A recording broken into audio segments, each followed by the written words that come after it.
Good afternoon, everybody, and welcome to the BIS Innovation Summit. Now, Mandala is a symbol that signifies cosmic unity, balance, and harmony. It is the universe in its perfect shape, where all the stars and planets have lined up. So when it came to naming a project that related to compliance, we thought, well, where else can we go? We really need the Mandala of compliance. It's well known in the world of compliance that it's compliance checks and the processes are manual, they are complex, and they're slow. They cause a lot of friction in processes, and particularly in cross-border transactions. So we also found this actually in one of our earlier projects, in Project Dunbar, where we looked at international settlements of multiple CBDCs. And one of the findings from that project is that we need to pay more attention to compliance processes and how can we streamline them. So what we did is we partnered with a number of central banks, 4 central banks to be exact, as our core partners on this project. They are the Reserve Bank of Australia, Bank of Korea, Bank Negara Malaysia, and the Monetary Authority of Singapore. And I'd like you to hear from them right now. So if we can play the video, please. MAS has been collaborating with the BIS Innovation Hub on Project Mandala.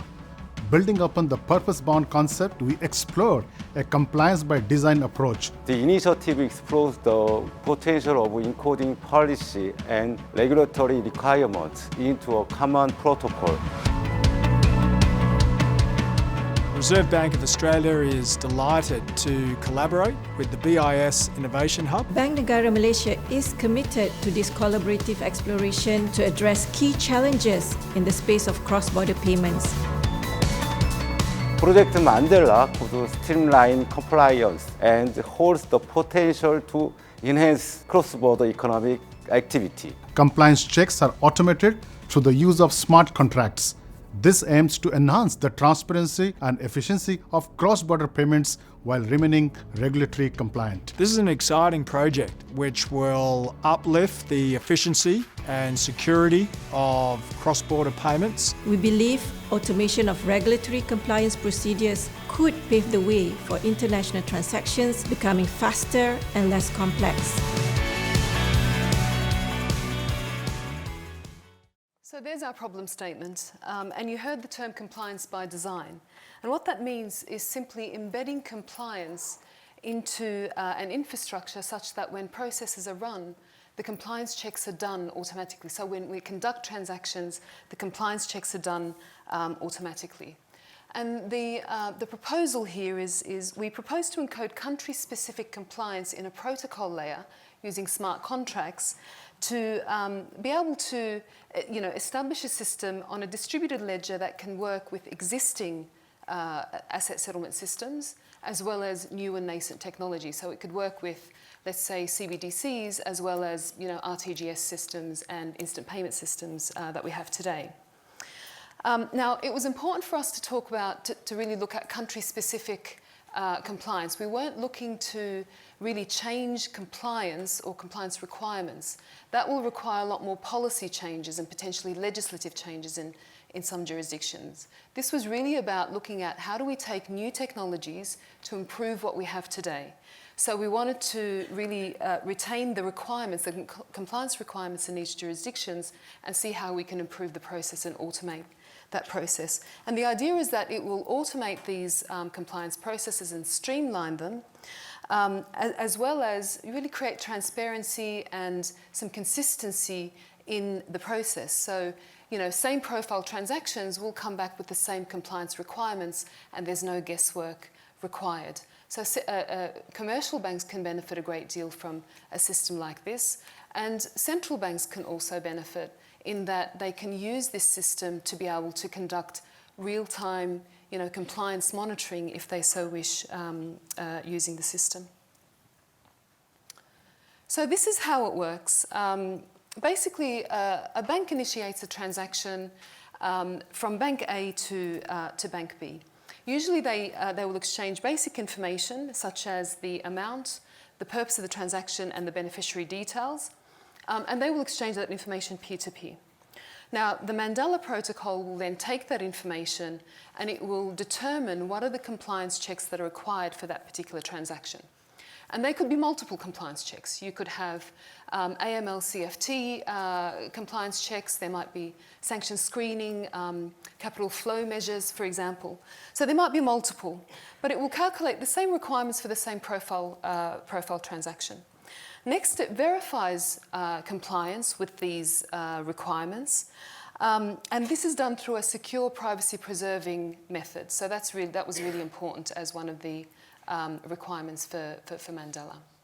Now, once the compliance checks are all completed, it will generate a verifiable proof that can then link itself to the transaction, and this again could be any transaction on an existing asset settlement system or payment system or a new one, such as CBDCs or maybe RTGS, as I mentioned.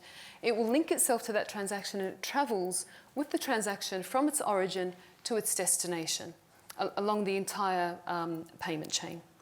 And again, that privacy-preserving methodology was really important in this case. So if you take, for example, the requirement to do sanctions checks or sanctions screening, you'll find that with the Mandala protocol, we could check that both parties or all parties to the transaction are not on any sanctions list, private or public, without revealing any of sensitive information through that process. So what have we found so far? Project Mandala is in its early stages. We are halfway through the project. We have our 4 central banking partners. We also have some observing central banks, the Bank of Thailand, the Reserve Bank of India, and Banque de France. We have the IMF and the FSB observing, and we talk to FATF from time to time. And this was really important for us to get that feedback. But what we're doing also is ensuring that we're adopting an agile approach in true innovation spirit. And so we're testing and learning as we go. And so one of the use cases that we tested just recently is a Singaporean entity lending to a Malaysian entity. And what we found through that particular use case is that we can cut back redundancy and we can halve the number of steps that commercial banks have to do in that sort of compliance process. And this is on this particular use case. And what we found is the reason for that in this particular use case is that the protocol can calculate the compliance checks concurrently, you can conduct the compliance checks concurrently, and because the information is linked to the transaction along the entire chain, there's no need to redo or recheck the documentation as you go. Now, for central banks, the tabulation of CFM in real time is a real leap to improve the compliance monitoring as well. We are conducting a second use case. It's on our website, and it's related to capital investment between an Australian entity and a Korean entity. We have a whole video explaining on how Mandala works on the website. If you're interested, we'd be very happy to talk to you about it. But the last thing I wanted to say on Mandala is it was really important for us to work, obviously, with our 4 key jurisdictions and our central banking partners, but also with commercial banks in those jurisdictions. So this is a public-private partnership. And this was important because both central banks and indeed commercial entities will be, if there's promise in Mandala and it makes sense to the real world, will be users of this system. And so allowing the commercial organisations to also see from a very early stage how is it being developed, provide feedback on what's required, ensuring that it is actually meeting their requirements as well, we can create something that potentially builds a bit more reliance and confidence and trust into something that public sector and private sector can use. So wish us luck with trying to find the Mandala of compliance. We will keep you posted with the updates, and thank you very much for listening.